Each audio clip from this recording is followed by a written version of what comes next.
పిచ్చి పట్టినట్టు మాట్లాడుతున్నాడు. ఈ దేశంలో బీజేపీ కాంగ్రెస్ ఒక్కటి అయితాయా? ఎవడన్నా తలుండేవాడు కానీ మతుండేవాడు కానీ మాట్లాడే మాటలేనా? ఈరోజు వాళ్ళు మాట్లాడుతున్న దానికి అర్థమని ఉండాలి, పర్థమని ఉండాలి. ఎన్నికైన ఎమ్మెల్సీలు ప్రమాణ స్వీకారం చేస్తామంటే రాజకీయ కుట్రతోని ఈరోజు దాన్ని వాయిదా వేయాలనే ప్రయత్నం చేసిండ్రు. కోదండరామ్ గారి యొక్క ఏమంటారు, ఆయనకున్న గొప్పతనము ఒకరు చెప్పాలనా? తెలంగాణ సమాజము, తెలంగాణ రాష్ట్రంలో కోదండరామ్ గారి యొక్క పాత్రను బీఆర్ఎస్ వాళ్ళు ప్రశ్నిస్తున్నారంటేనే వాళ్ళ భావదారిద్ర్యాన్ని అర్థం చేసుకోవాలి. కాబట్టి ఈరోజు ఆ పార్టీలో వాళ్ళ దొడ్లో చెప్పులు మోసే వాళ్ళని తీసుకొచ్చి కోదండరామ్ గారితో పోల్చి మాకు తిరస్కరించారు, మీకు ఎట్లిచ్చింది అని అడుగుతారు.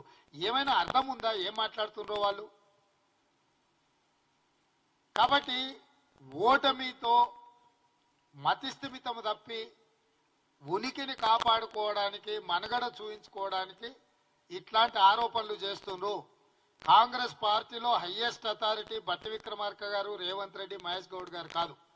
కాంగ్రెస్ పార్టీకి జాతీయ పార్టీ, దానికి ఒక సిద్ధాంతము, ఒక నాయకత్వం ఉంది. సిద్ధాంతపరంగా పూర్తిగా భారతీయ జనతా పార్టీ మీద పోరాటం చేస్తున్నదే కాంగ్రెస్ పార్టీ. ఆ భారతీయ జనతా పార్టీని గద్దెదించడానికే రాహుల్ గాంధీ గారు కన్యాకుమారి నుంచి కశ్మీర్ వరకు పాదయాత్ర చేసిండు. ఈ రోజు మణిపూర్ నుంచి మహారాష్ట్ర వరకు వారు మళ్ళీ రెండవ విడత యాత్ర మొదలుపెట్టిండు.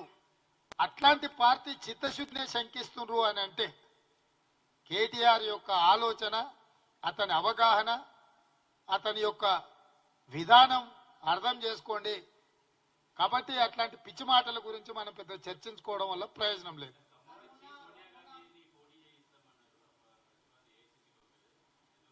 చారి గారు, తెలంగాణ రాష్ట్రం నుంచి సోనియా గాంధీ గారు